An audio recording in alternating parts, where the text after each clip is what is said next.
Yeah, that's going to be on the Color World Twitter. Yes, I think now that we've gone live, it's showing that Periscope. So that should mean if you go to the Color World Books Twitter account that Rachel's back there working on, you should see us. It's kind of like the Spaceballs movie, where we get to that part where you're like, you're making the movie as you're in it. Yeah, there it is. All right, I reshared it. Okay, yay! Are you a Spaceballs guy?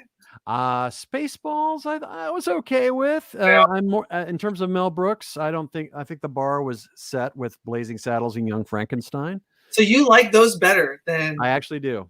Okay. Even though I'm a lifelong Star Wars guy, I thought Spaceballs is like 10 years later than the original Star Wars. And it's like, but I mean, there are some great jokes in there for sure. Oh, like the Spaceballs branded flamethrower, the Spaceballs branded lunchbox, Totally.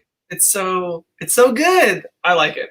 And then Spaceballs, the merchandise. Yeah. The merchandising. Oh no, Brian, you went. Oh, there you go. Yay, that's awesome. Yay. What's up, boys? Hey, dude. Welcome, you guys. How's it going, Kyle? Hey, I'm doing great. How are you? I haven't seen Brian since I guess I met him a few years ago, right? Really? In passing. Yeah, dude, it's nuts. I think what most people don't know is hey, what's up, Blossom? Yeah, I think what most people don't know is that we just we don't see each other. We just, if we're lucky, we might pass each other in the sign-in in the lobby, but I didn't meet probably 90% of the cast. It took me years to run into Maile and and you, Kyle, and it was crazy. I mean, it took us 12 years, and there's still people I haven't met. Same here. 12 years later. I'm trying to position Rock Lee so it's like right there. See, I gave you the position of prominence. I just totally gave it my bias. Just don't tell Kyle. Don't tell Kyle. I'll tell you. Kiba? Okay, because for a long time, Kyle, I just wasn't a Kiba guy. It was, what is it? Is it season 6? When is your there's one season, Kyle, where it's like you save everyone's ass repeatedly. Man. Oh, so good. It's like that Fang over Fang. It's like there's that one time where all nice. traps in something and Kiba's the only guy that can get it done. Oh my gosh. It had to be a filler arc, right? On Shippuden? What? No. I'm only 8 episodes into Shippuden. Okay. But I watched 9 seasons of Naruto in the last 3 weeks. Wow. Prepping for this, I bet. I gotta get ready. I gotta bring my A game. Hey guys. There's Karina. Karina's a regular on my what's up, Karina? Yeah. Okay. All right. Here we go. Say cheese. Hold on. Here we go. She's like, I know. Look at her. Are you really? Are you talking to us? I think she's talking to somebody in a hangout. Somebody else, some hangout, right? Oh. Yeah. I love how you guys are ready to go though. That was good. When in doubt. Yeah. Oh yes, there's the missing. Oh, I like you just doubled up and then we'll bring. Yay! There's everybody. Why is Brian upside down? Is he really? Yeah. Who's upside down? You are. You guys don't see him upside down, do you? No. Okay. I wonder, Maile, how do you see Brian? Hey, I totally see. Are you upside down? We'll make it right. We'll flip it Might around. be in the Matrix, baby. Oh man, I'm so excited to have you guys. Really, you are upside down. I'm not kidding. Wow. That's so crazy. Well, here, let me do this. You look good to me. I'm gonna pull it and then add it. Okay, what about now, Maile?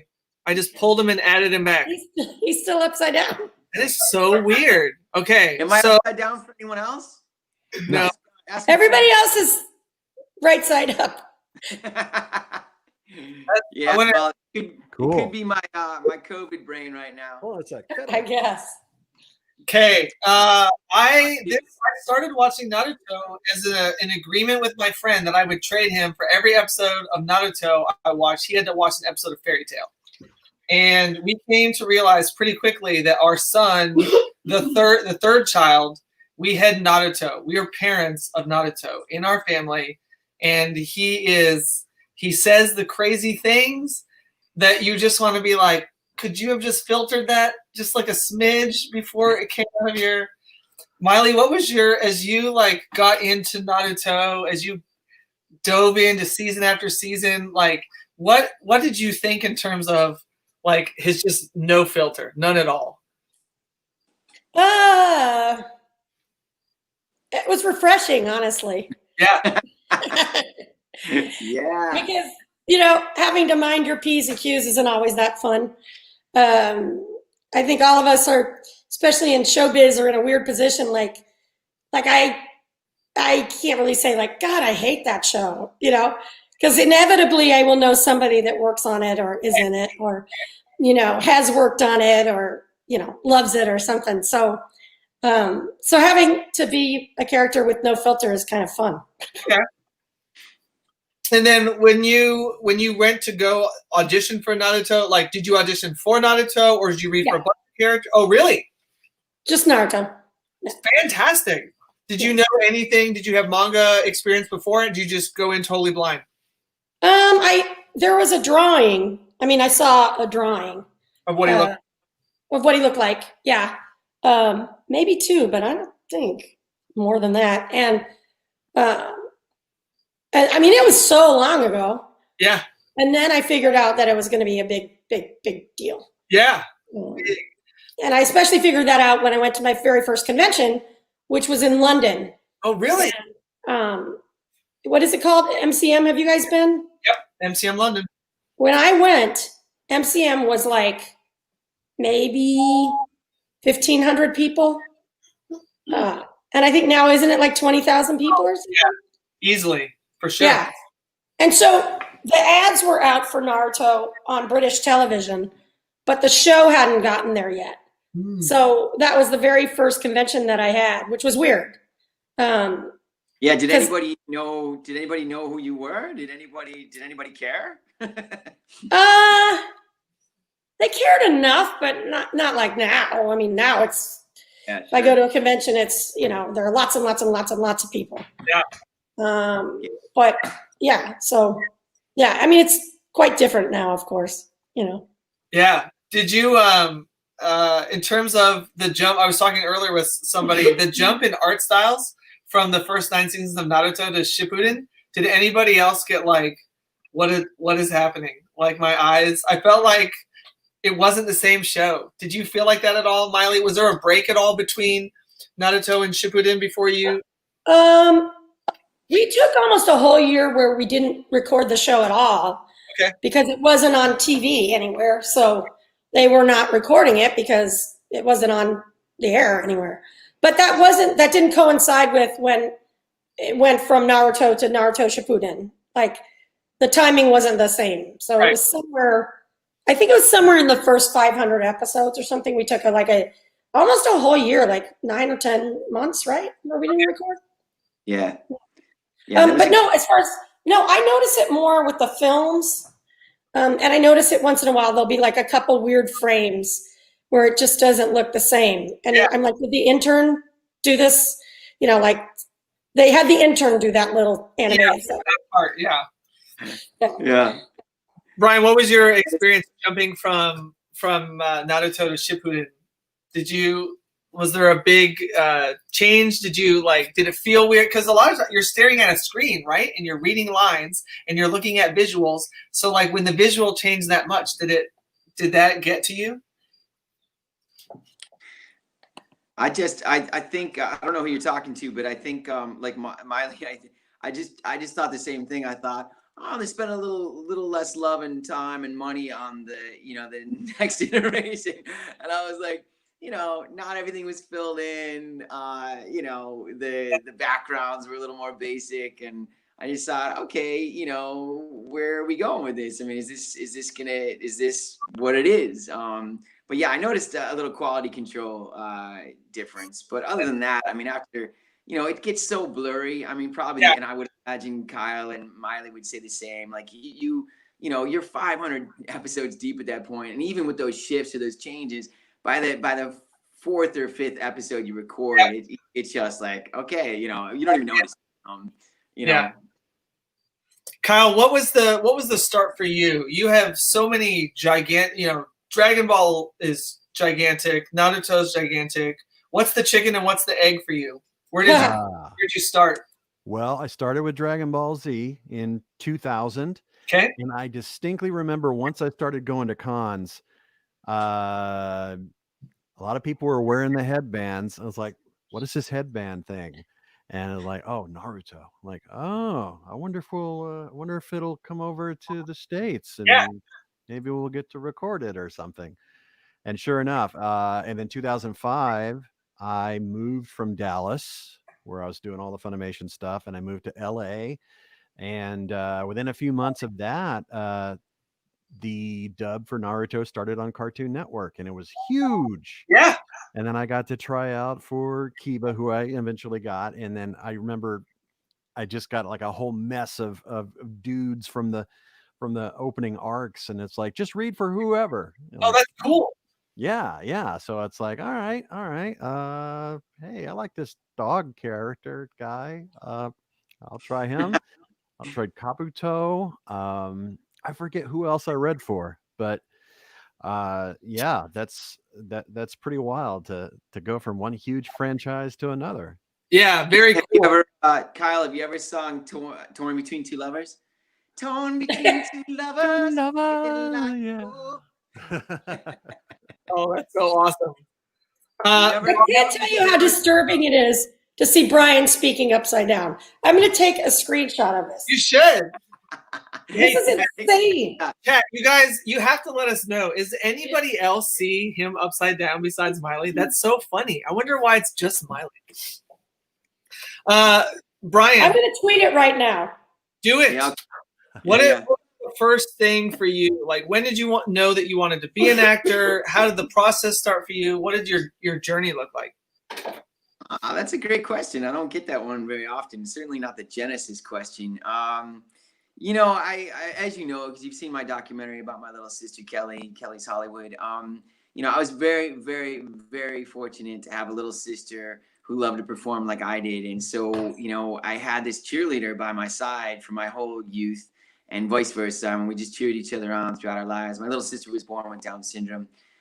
So, you know, for the audience that doesn't know, it's a chromosomal, an extra chromosome in your 21st. Anyway, without getting too into that, she was just my biggest fan, and I was hers. And so I was very fortunate to be the recipient of cheer throughout my life. And so we just performed as kids, you know, really just to each other, you know, and, but we thought we were great, you know, and so that really, truly, I mean, I couldn't say the story without, you know, giving my sister that credit and really that love and support. And that, of course, because she had so few inhibitions, it really helped me with my own, you know, and kind of not worrying about that as much. But, you know, she constantly had to remind me, because I think as you grow up, typically you become more inhibited. And my sister, I guess really one of the gifts of Down syndrome is there's no inhibition. Like, you kind of keep that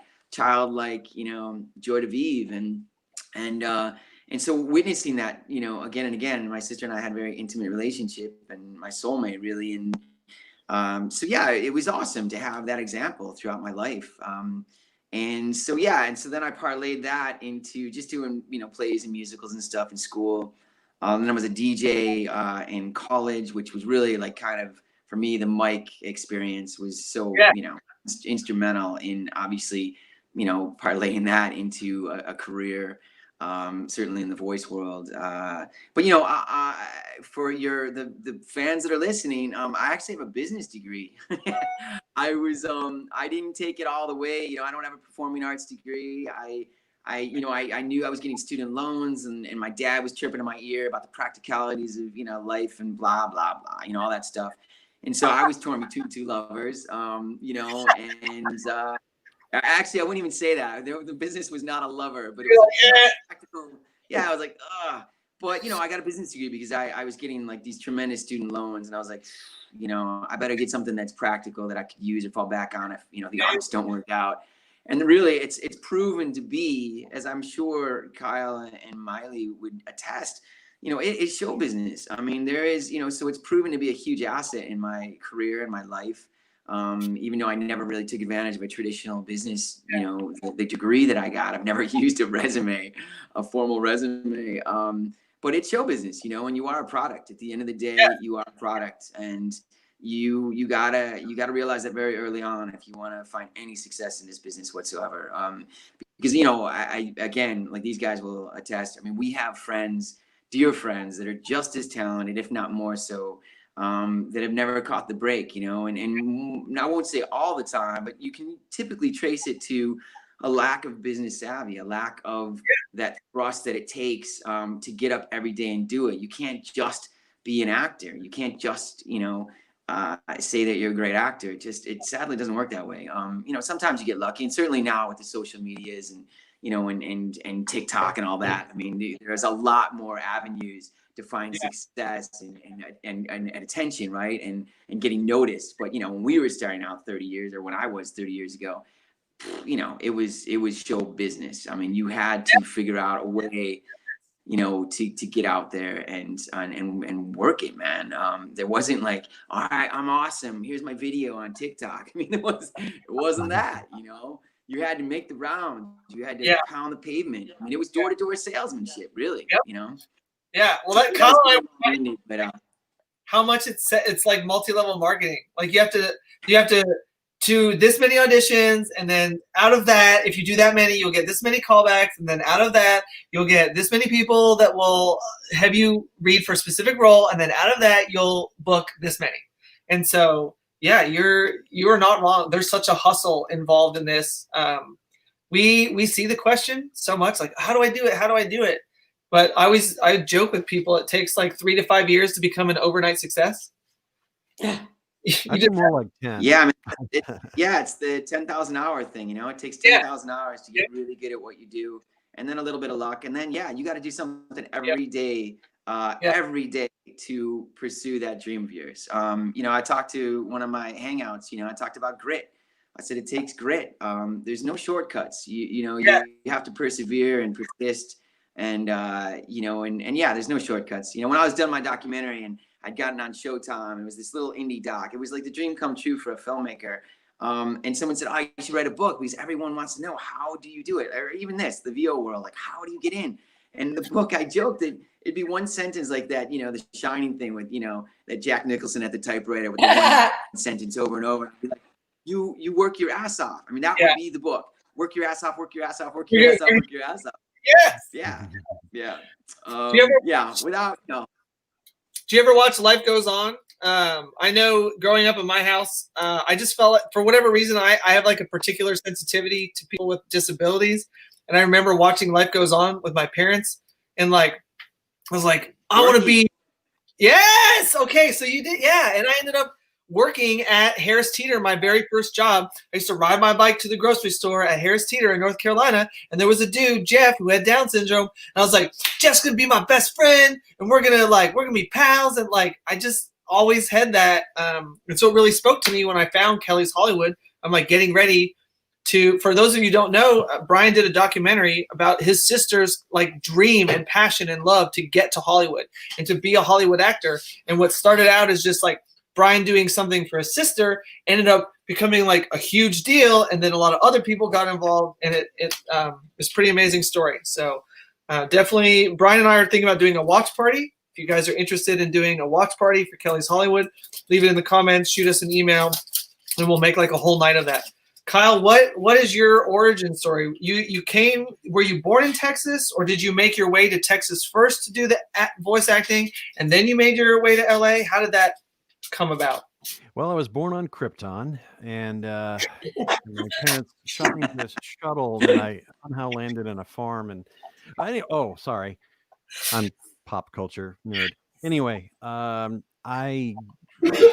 genesis, I guess, for my voice acting passion really started from 8 or 9, watching Looney Tunes, learning about Mel Blanc. How I was like, oh, that's a job, I would take a cassette recorder and do fake commercials and do voices and do all that. And over time, you learn that it's not about doing voices. It's about acting and all this stuff. Meanwhile, I also had a dream of working in broadcast radio. So I did get an arts degree, Bachelor of Arts for radio, TV, film from the University of North Texas, right outside of Dallas. Yes. And that led to an internship with a radio network that was bought by ABC, and then Disney bought ABC. So I went from DJing on national syndicated formats, from like top 40 to big band to classic country to heavy metal to Radio Disney. And whoa, yeah, that was a transition. Introducing Metallica, and then 6 months later, introducing Weird Al and Backstreet Boys. And, Yes. and then Pokemon. What is this strange Japanese fad? It'll never last. What? That's So crazy. Yeah, but I heard about from coworkers told me that Dragon Ball Z is like this huge thing on Cartoon Network, and we should partner with them to give away things, because we're always trying to give away things to the kids, toys and merch and all that. And they went there and they found out there's open auditions because the dub has some new characters coming up, and like, oh, this is my chance. Oh my God, childhood dream come true. I was already a fan of Dragon Ball Z. It had been airing since 1995. The first 2 story arcs were airing in America on the Canadian English dub. And then it went to Texas, and Chris Sabat was directing, and he was also kind of voicing everybody. every character. Feels like, I went in and tried out, and a couple weeks later, Chris Sabat called me and was like, "You couldn't peel me off the ceiling." I was so excited. It's like, I get to be on something I'm a fan of, and I'm literally achieving a dream. This is amazing. So I went in and somehow fooled them into believing I could do the lip sync skill, and Then you learned it. I learned it. Learned it. Trial by fire. It's a skill that not every actor can master. Sometimes it's just too distracting for them. And it doesn't mean they're a lesser actor or anything. It's just, it's one of those things that people with some sort of musical background tend to gravitate towards, either singing or I'm a drummer. I played drums in marching band and all that stuff. So I got the whole beep, beep, beep. So that's where it all began for me. Now is that Denton? You talk about UNT. Is that what is in the water in Denton? Because there's right, like, let's be honest, there are a lot of people that end up in this industry have a connection that runs through Denton, Texas. Is there anything special? Is the community theater there particularly strong? Like, what is it about? Because Kyle Phillips is a Denton guy. Yeah. I think because it's a major university that is a lot cheaper than SMU, and it's still in Dallas, basically, even though it's just outside of it. It's only an hour away. Yeah. And that's what appealed to me, because like Brian with the whole radio thing, it's like, oh, they have a student radio station. I can go there and, work on that there. So yeah, I did a semester of being on the student radio station, reading the news, which totally found out that's not for me, because I cracked up on the air and like, oh, no recovery. You didn't want to not have an opinion on that. You just wanted to. Yeah, I was dying to just introduce the records, and it was all jazz. They were known for, at least then, 20 years ago, they were known for their jazz section and also performing arts, actually. But I was too shy, believe it or not. Really? To get into the whole drama thing. I wanted to be behind a mic where people could be entertained or whatever, but not look at me. Congratulations. And through working in radio and then voice acting, I gained confidence so I can do public speaking, and it's like nothing. It's like, wow, that's cool. That is cool. All right, Miley, did you start out west? Did you make your way there? Where do you hail from? Oh, nowhere. My dad worked for the military. I was born in Hawaii. Really? Yeah, then I moved to Florida just for a year, then back to Hawaii, then Bangkok, then Nuremberg, then Munich. Really? Went to college in Boston. Air Force? DC for a little bit. Then I moved to Minneapolis with my my improv group that I reformed after college, and then spent a little time in Chicago, a little bit, not much, and then I moved here. But I've been here for like 25 years. Yeah. But no, I never wanted to be an actor. Really? So what was your goal then?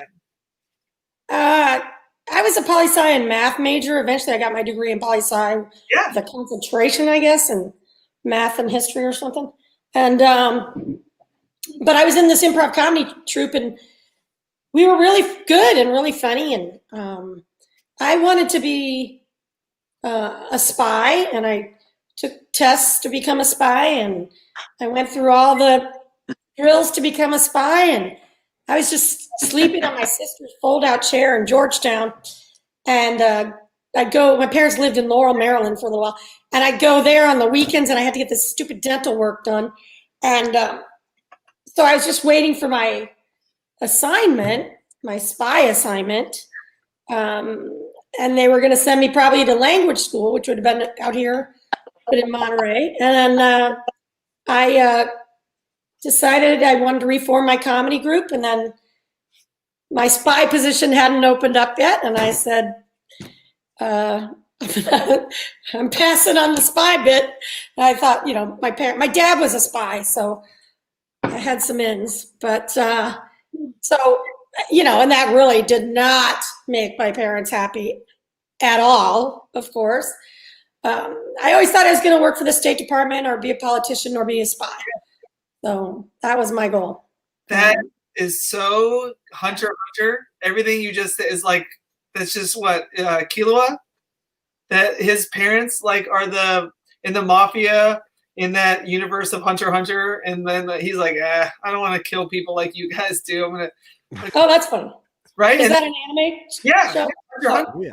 Huge. Yeah. And then Goat and Killua, these two kids who pass the Hunter exam, end up being friends, and then he has to like really struggle with this whole like, my parents kill people, and then he obviously disappoints his parents when he doesn't kill people like they do. So that's hilarious. Okay, so, yeah, they taught me a fake language. Really? Kind of in a day, you kind of learn how to do a kind of a fake language, and then you take a test using what you've learned from that day of your fake language to answer questions. They interviewed all my college friends, some of my professors, anybody they could find from high school, even though it was really hard to find some of them because we moved all over and it was pre-internet days. This was just sort of like a thing. And then even when I was doing it in Minneapolis, I started working a lot, stand up and our comedy group. Then we busted up. Then I did theater and stand up and more improv. And then I was like, I want to move to LA. So then I did. Do you do stand up out in LA? I hadn't for like 27 years, and I went up twice last year to do stand up for the first time in over probably 24 years or something. How did it go? I did 2 shows, different clubs, and it was interesting. It was funny. I mean, I guess the crowd liked it. That's awesome. Yeah. Miley, have you ever been to the Spy Museum in DC? Yeah, I did.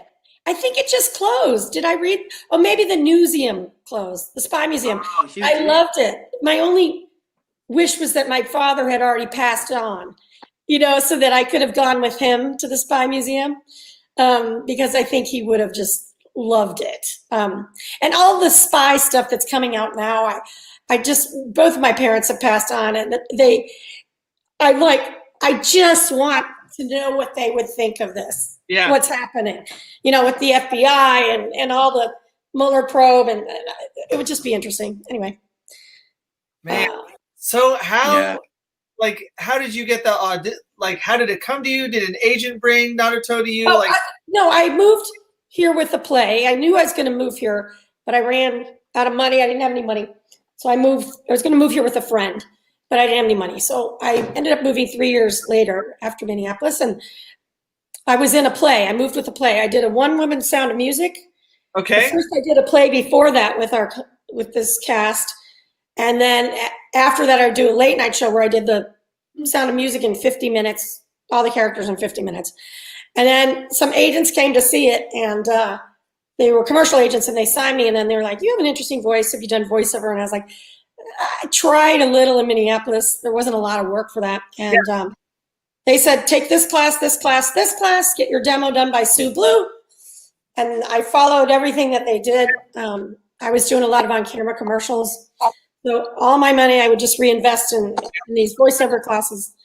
And then my first show was Men in Black and Jackie Chan, the series. It was all within the same week almost.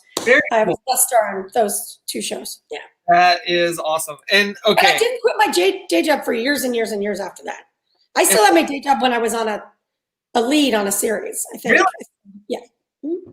I think that's Brian, you're the business guy. I think that's pretty sound advice. I always tell people we used to do 100 shows a year, comic and anime conventions before the world blew up.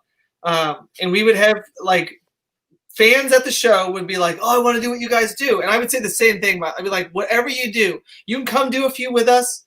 You can check it out, but please keep whatever source of income you have, because this is grueling. I'm on the road 47 weeks out of 52. Like, you can write home and call home and but it is like a grind, and you kind of have to, like, you know, you run it. Your friend group becomes everybody that you see on the weekend, and then everybody goes and does their, and then you meet in a new city and you do it again. And so that's probably really, really, really good advice to everybody, is that to just keep grounded while, and at the same time pursue. That's awesome. Okay. So you guys are probably, we're halfway through our panel. You guys have probably everybody out there watching have realized I'm getting caught up with Miley. I haven't seen her since like Vegas in the beginning of the year. Kyle and Brian, I haven't seen since, speaking of Brian, he just dropped. I haven't seen. He's not upside down though. Oh, that's true. Maybe when he comes back, he'll be right side up. I haven't seen him since February. He was in North Carolina for a convention. So this is me getting to know everybody. And then we have 2 VIP panels today. As soon as Brian's video comes back on, I can put him back on stream. We have 2 VIP panels today, and we take all questions in VIP. All right, Miley, he's still upside down. Oh, man. Yeah. I swear to God, you guys. You think I'm kidding. He's upside down. We don't. It's just that for the rest of us, we see him right side up, so we can't figure it out. That's funny. I thought you guys were punking me for a while. No, believe it. He's right side up for us. Believe it. Okay. So yeah, this is me getting to know everybody. Because we just, unless you go out to dinner with, like, conventions are just so like go all the time. Yeah. Everybody has a panel, and there's the vendors hall, and then there's signings and stuff. So this is really my chance to get to catch up with everybody. And then anybody who gets any autograph, any hangout, or any personalized message, you all qualify for VIP. And then I just shut the heck up, and then it's all your questions. We're just going to put question after question on the screen, and there's 2 VIP panels today. So somebody asked earlier, Jamie asked earlier, how do I do this thing? So I dropped a link in there, and then you guys can follow that link, and that should have posted to Twitter, Instagram, or Twitter, Facebook, and YouTube. All right. So with that bit of stuff out of the way, let's get into some more. Kyle, who do you like in Naruto that isn't you? Who's your favorite character in Naruto that isn't Kiba? Ooh, I dig Orochimaru. What? Okay. I'm a little biased because Steve Bloom is so amazing. He is. Yeah. But so it's just your friendship with Steve, like, you really enjoy. Yeah, because Steve, actually, we met at a convention in Dallas in 2004. I told him about my intentions to move to LA, and he says, hey, man, when you get there, look me up, and I'll pass your demo around. And it was amazing. You contacted me through MySpace. Oh, wow. Didn't you? It might have, actually. Remember MySpace, guys? Yeah. That's hilarious. I think I remember, because you were like, I met you in somewhere, and then you're like, you told me your name and whatever. And usually I just kind of throw those things away, but I remember I responded to you. Yeah. I get a lot of those sometimes, and I'm like, Another person I can't. Yet another one. Oh, But so true. I know I did respond to you, and I think my response was like this: "Here's the studio that does it. Ask them." Yeah. It really wasn't that helpful. I'm no Steve Bloom. Definitely, yeah. That Yeah. does sound like an email you would send.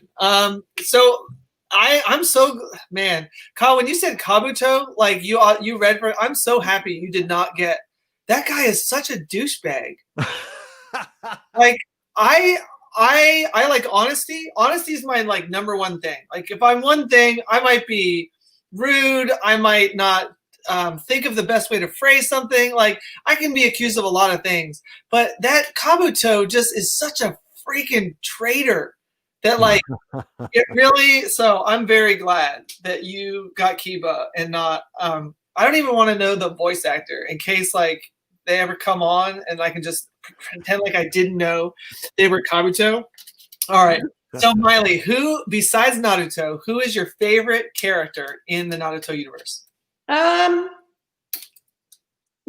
I always say if I had a character other than Naruto, who would I voice? Doesn't mean it's my favorite character, but I would say Choji. I think it's a fun character. Oh, the dude who's always got He's his always eating, and I think that's funny. And that's kind of fun to play with. As far as favorite characters go, who do you love? Who do you love as a character? Jiraiya is a great character. Yeah. Kakashi Sensei is a great character. And I think Sasuke and Sakura are great characters. Those are in my top, some of them, you know. Yeah. I think both of those guys' characters, Kyle and Brian's, those are both great characters. It's just weird to be like, I think those are great characters. I don't know. I don't envy Brian's job because he can't say anything that's contracted. And I think Kiba's a pretty great character in and of itself. One that I like to see on, you know what I mean? Like on the rare occasion we're actually in a scene together, when I see it, I like it. Yeah. Totally. The same goes for Rock Lee, who disappeared for a while but then came back. But I don't envy your job, Brian, because I think that's really hard to sell. You know, you guys know that he doesn't say like can't or won't or haven't. You could tell him. You have to say I cannot.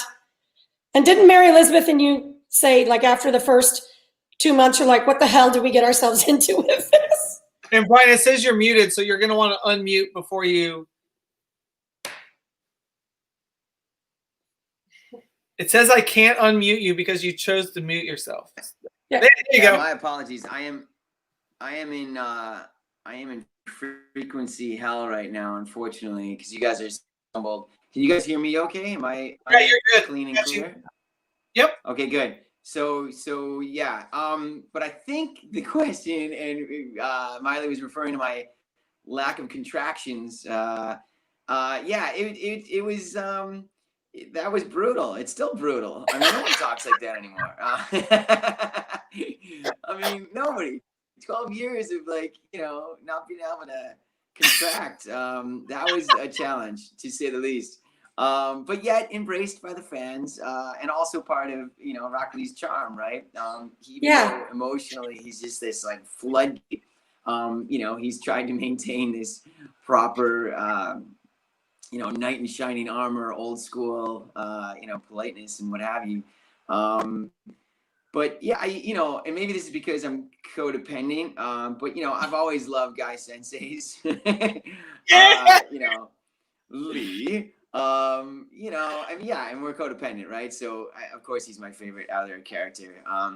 And you know, needless to say, or maybe I should say it, but I'll say it in code because I don't want to offend any of the fans. But let's just say when there was a few scenes with Guy, you know, we would explore the R-rated version of that relationship, and have fun with, you know, what it could or may be not on screen. Yeah, it was. It's a. All right. Anyway, enough of that. Yeah, I mean, you know, it was a wacky and some would say unhealthy relationship, to say the least. But very codependent. But yeah, I always loved Guy Sensei and, you know, just the Lee and And then of course my emotional floodgates, and then his emotional floodgates, and then like Yeah. this back and forth, you know, climactic, you know, emotional volcano that we were. Yeah, so that was always a kick. And then of course Naruto, you know, I mean, as Miley said, like without, you know, there's no filter. I mean, what a dream, you know, like, you know, who doesn't want to just, you know, let it loose? And you know, you see it. I have kids, so I see that. I've been around kids my whole life, and so to hold on to that, just say what you feel, you know, is pretty dreamy. And to be able to do that in character as a job, you know, even better. I wonder if I could get, yeah. Anyway, that's. I wonder if I could get our Naruto at home. I wonder if I could get him to just substitute like offensive things, and he would just yell Rasengan instead. Like we would know, like Rachel and I would know, like he was going to say something that was just not polite or nice, but like everyone else would just think he was weird. Like I don't know, it'd be interesting to see. And then he for the first like 10 or almost. I think he's still in season 1. He might be nearing the end of season 1. He's like, so guys, this is really like, this is, and we're like, yeah. It's cool that he can see himself, like he recognizes. Yeah. Rock Lee for me, my history of my life is a lot like Miley's. My dad worked for IBM, which we joked stood for. I've been moved. Okay, so you get it. Yeah. 5 different elementary schools, and I was always the kid that didn't fit in. I was always the new kid in every state. It was like, oh, it's the new kid. It's like, oh. So I love that Rock Lee doesn't bring any natural ability. He's just like, he's behind the 8 ball, and he's like, I'm just gonna try harder than everybody. And for me, that's I really gravitated towards that. And I think that in you talking about Guy Sensei, it started to get me thinking about the relationship between each master and trainee. Like Jiraiya and Naruto is very different. And then Lady Tsunade and Sakura, like, and then obviously Guy Sensei. And that's interesting. I hadn't really thought about that, Brian, until we just love Guy Sensei. Like it didn't, you know what I mean? It didn't occur to me to like think about that we're being shown, because Miley, yesterday, Megan and I were talking about the women in Naruto. Like, what a fair and equal treatment. Like, people, you almost don't notice people's genders in Naruto. Yeah, I mean, I think there are also some pretty genderless characters. Like, you know what I mean? Like, Sai is sort of like, kind of, you're not really sure what he is. You know what I mean? Like, I think, you know, I think there are a lot of characters like that in this show. I mean, even what's the character? If you can describe it, I have the magic of the internet to bail me out on anything that I don't know. Vic does his voice. I'm blanking out. I'm so sorry. I'm gonna find it just a sec. But there are a lot of characters like that in this show, and then the women seem to be quite strong, which is great. I'm consulting on another project that I can't talk too much about, but I'm consulting with these guys up in Canada, and they put the animatronic together. And I said, well, what are the characters, vocally, like how old are they? What are they like? Whatever. And so the guy that I talked to told me. And then I said, wait a minute. And I counted the characters for this little teeny animatronic that's going to be, they want people to voice it. And it's great because it's centered on, African Americans. They're not white guys, which is great. And then I said, well, wait, there aren't any women in your little animatronic that you're using to pitch? They're like, oh, no. But there are a lot of women in the show. Like they're 50% of the characters are women. But in the pitch, it's 5 male characters. Oh, really? Yeah, and I kind of was like, okay, it's not my show. I'm just helping them out. And it's a really cool thing. I think it's going to be really cool. But it just goes to show you, it's so male dominated, and then there's this whole other anime side. I don't watch anime really, but, where it's all the schoolgirl stuff. It's just like a bunch of girls, schoolgirls, like and my family who doesn't watch, they never watch what I do. But like, I think that's what they think anime is or something. And I'm like, but they've now come to enough conventions where they can see that there's a range of worlds out there. And certainly they know that Naruto has this very wide range of characters, both creatures and humans and mythical beasts, and, whatever the hell else. Toads. That one episode where Naruto like finds like a sloth. It's a sloth looking thing, or kind of like a that weird thing. Yeah. And he's like, oh, Kiba has a dog, but I'm gonna have, and then like it's just running around with this animal draped on it, and then the mom finds him and chases. Yeah. Oh man. I kind of remember that because I went to a convention in Connecticut or something, and the guy sent me the art beforehand to look at before I went to the convention. So, like people put a composite together. His composite of Naruto had that sloth thing. And I was like, I barely remember that, but it was so weird. Please don't make it that, because then everyone's going to ask me about this weird sloth. And I couldn't even really remember what happened in that episode. Yeah, it definitely was a super weird. I mean, I got it because it was in context of Kiba. So like it made sense. Yeah. That it was, oh man, the surgery. Brian, were you ever concerned that you would never come back from that surgery? That was for me, that was tough to watch Lady Tsunade. And I feel like Guy Sensei was almost like in agreement. Like for the first time you saw Guy Sensei be like, Lee, you should probably, what were do you remember that episode where you went in for surgery after you got all busted up? You're breaking up so horribly. I can't even get the question. I'm so sorry. It was something about Guy Sensei. Is that right? Okay.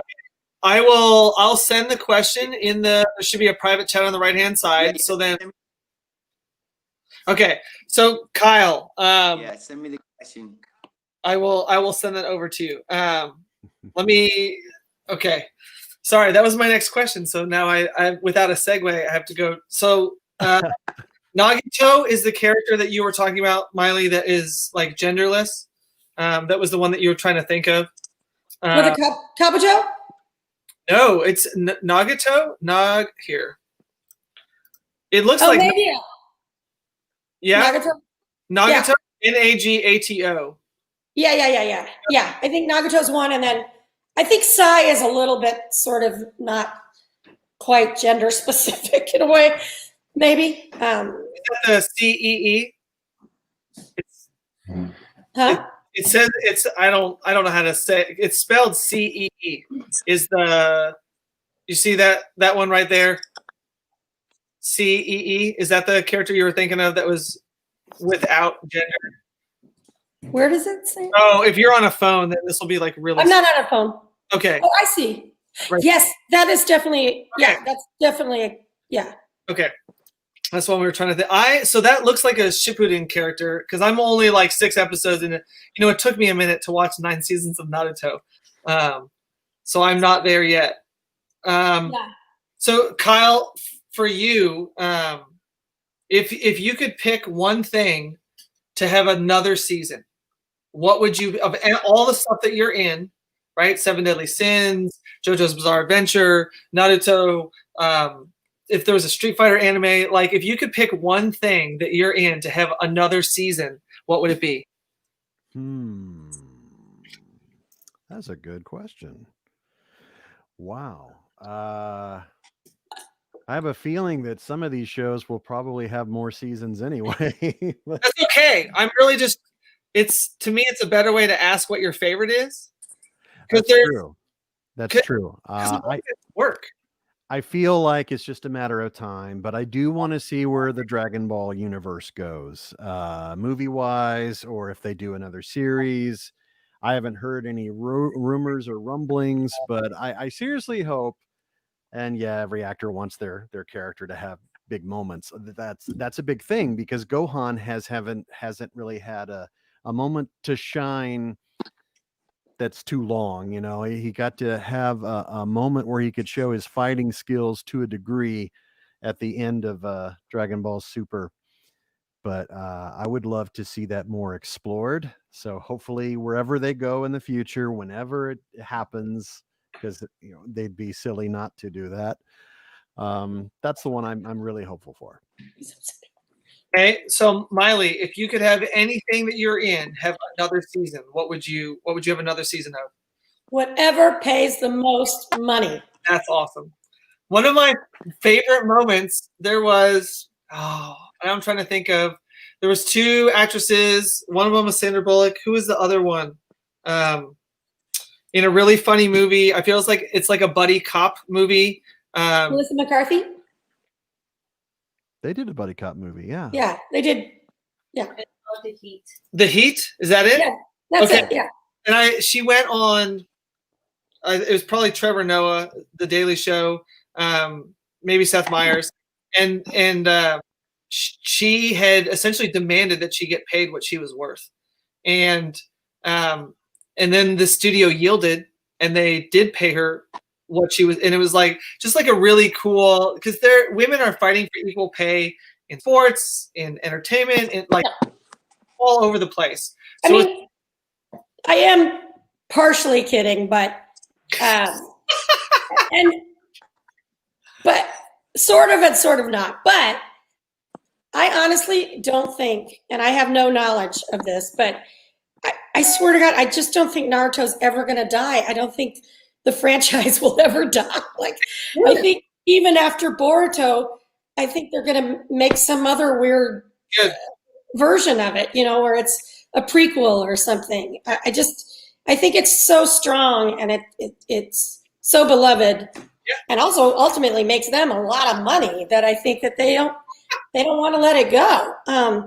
I do wish we'd had our final kind of season of Lab Rats, the on-camera show that I was on. Yes. It sort of ended, and it was up in the air whether we were coming back or not. And I found out on Twitter that we weren't. So that was disappointing. But that's showbiz. It's just we honestly just have no control. We don't have any control. Yeah. If you could pick one, because that was my next segue, is looking for the opportunity to talk about would you pick Naruto or Lab Rats? If you could have one more season, what would you pick? I mean, it's like apples, and one's on camera, one's totally different. But I think it factors in, doesn't it? Like when you're I would think you like one more than the other, but maybe you don't. I don't. I like them equally. I do a lot of on-camera work. Right now, I'm on hold for a pilot for ABC that got put off because of COVID, but supposedly we're going to film. It's on camera, primetime comedy pilot, and so that has been one of my goals my whole career. So I'm excited about that. So I'm not going to go back and think, oh, if I could only do that again. And half the time, we've seen with the Powerpuff Girls, they kept all the guys and recast the 3 Powerpuff Girls, which I could not believe. So I think we just put one foot in front of the other as far as our careers go. We're just happy to be working. Yep. We're working. Whatever the next. Somebody said, I don't care if they typecast me as long as they cast me. Yeah. Brian, did that question get to you in chat? Yeah, I mean, I don't see yours. I see fans. But I might have to talk monologues of what Miley just said. I heard one foot in front, and I heard on camera, and I heard I'm literally getting every 12th word. So I feel like I'm in a bar and I'm having an intimate conversation with someone. I can't hear it all, and I'm just doing that polite nod and smile, and everyone. Yeah. So my apologies to everyone. The first half hour, everything was going very smoothly, and now I can't hear anybody. But maybe this is way too a quick monologue because any questions are a wash right now. What I will say is when I first started talking to fans or told people about Digimon or even Naruto, their first question was always, "Oh, what about Dragon Ball Z?" And so Kyle's my hero because the fact that he had 2 juggernauts never has to address that in any way, shape, or form. It's just say, "Yeah, Dragon Ball Z too. Yeah, Lucky Ham, you. Yeah, and then of course Pokemon, right? And whenever I said Digimon, it was oh, you mean Pokemon? No, Digimon. Yeah. So anyway, it would have been nice if I had a guest role on Dragon Ball Z or Pokemon to be able to, nip that in the butt, as they say. But no such luck. Anyway, so Kyle, you're my hero. Dragon Ball Z comes up a lot. I think it's, I think Pokemon and Dragon Ball Z, obviously, were the introduction to anime in America, and really the two juggernaut kind of hit first. So they have a special place in the fans' hearts, to say the least. And the other thing I'll say, because again, I really just, it's so hard to hear, understand what you guys are saying, and for the last 20 minutes. But for the fans, I just want to say thank you so much, because really we wouldn't be here without you. The fact that this was a 12+ year run for some of us from the beginning is sort of exceptional and really just a surprise to all of us, because you guys kept asking for it and you wanted it. There was a market for it and a demand. So thank you so much for that, and being here today. So cool. We also, as Brad has mentioned, we're gonna have some VIP stuff too, and the chance to hang out with us and ask your own questions. But thank you guys so much. It means the world to me, and it's been really a privilege of my life to play Rock Lee and all the things that Rock Lee represents: perseverance, persistence, grit, believing in himself, and finding that eventually, and just pushing through the obstacles of life to be a better human being, that represents all those things that we all have to do every day. We got to keep pushing forward. And even now, it's a very difficult time. And I even look to my own character, Rock Lee, for inspiration and say, yeah, we got this. We can do this. We push through. There is light at the end of the tunnel. But keep going. 1,000 push-ups. I'll leave it at that. I don't want to monopolize the last minute here, but thanks, guys. And I apologize for the frequency that's not in my control right now. That was an amazing recovery for not being able to. Kyle, parting shots. Are there things that are important to you? Are there causes that you're working on? Are there charities where do you want to direct people's attention to? You can use this for self-promotion, whatever on the internet you want me to direct people's attention to. On the interweb. Well, let's see. A lot of my focus lately has been doing Twitch. So if they go to my channel, which has the name Gohan with Your Own Bad Self. Oh, that's amazing. So Gohan with Your Own Bad Self. I stream every Sunday, Tuesday, Thursday at 11 p.m. Eastern, 8 p.m. Pacific. I've been having a lot of fun with the new Call of Duty beta, and of course, I play Dragon Ball Fighter Z, and I've played a Naruto game or two on there. A lot of Nintendo Switch and all that. That's been a push lately for all that, and of course these great online chats with fans and virtual things. I'm doing another one next weekend with the folks over at Streamly, and Colorworld Books has been amazing. An amazing partner too. So I'm just thankful to all the fans and all the people behind the scenes who make these events happen and rock so hard. That's awesome. I so love that as Brian was talking, I was just imagining you two at a convention with your booth next to each other, and somebody walks up to Brian and they're like, but were you in Dragon Ball Z? And then you just look over and you're just He was. Yeah. Just see you just wink at Brian. That's so funny. Brian, that's gonna be my goal in life. I don't know if I know the right people, but I don't know, man. I feel like that's so funny. And the whole the Digimon, oh, but were you in Pokemon? It's just, thank you, Brian. That was very humble of you to share those moments of momentary defeat with us. Let's face it, Rock Lee has the best eyebrows in anime. Oh, yeah. He is one of my favorite characters across any anime. I really, really like Rock Lee. Maile, where do you want to direct us to the internet? Well, I'm kind of in a holding pattern in my life. Because of this pilot deal, I can't really do a lot of things. Okay. I'm doing a secret a secret cartoon that's going to be very big, but I'm not allowed to talk about it. All right. So, I don't know. Find me on Twitter. Yeah, I was going to say, I have to go to your Twitter. Because then when you're allowed to announce it, you can talk about it. Yeah. And then I'm on Instagram. You know, I guess my whole goal in life, maybe by the end of the year, hopefully I'll do my pilot. And also maybe Twitter will verify me. Okay. Which for some reason is proving to be impossible. But I don't do Twitch or any of that stuff. I don't really I don't feel like it. There's not enough time in the day. Oh, yes, please. And then I'm going to bring up, Brian, if you can hear us, you can think about anything else. I'm going to start with Kelly's Hollywood because that was one of the things in my research. It just really, you know, I'm sure a lot of that's my personal bias. I just grew up thinking like I was going to be the friend of every single person on planet Earth that had Down syndrome. It was my personal goal to be friends with them.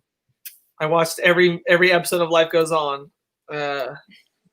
Okay, so then be sure to let us know, everybody, if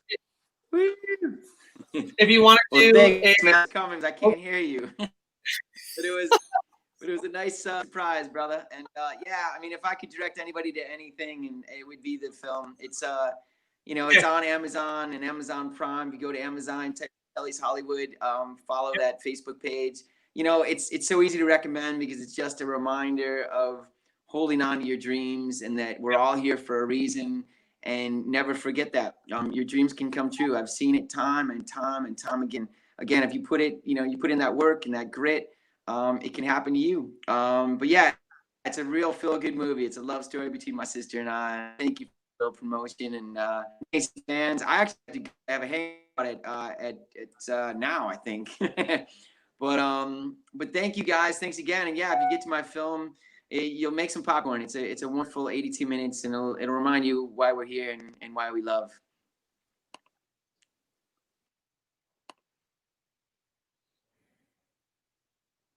Oh, I can't hear it. Brad, you're muted. Okay. Sorry, I kicked Brian out to go do his hangout, and then we'll have a small break here.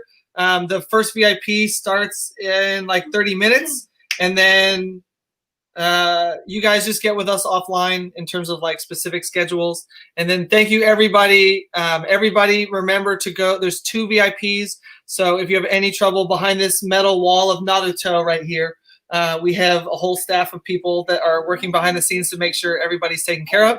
So just shoot us an email at the moderator email address or mention us on social media and we'll find it. So Miley, big, huge thank you to you. Kyle, thank you so much. Thank you guys for watching out there. All and right. I'll see you at 2:30 for my VIP, I think is the next thing. 2:30 Pacific or 5:30 Eastern.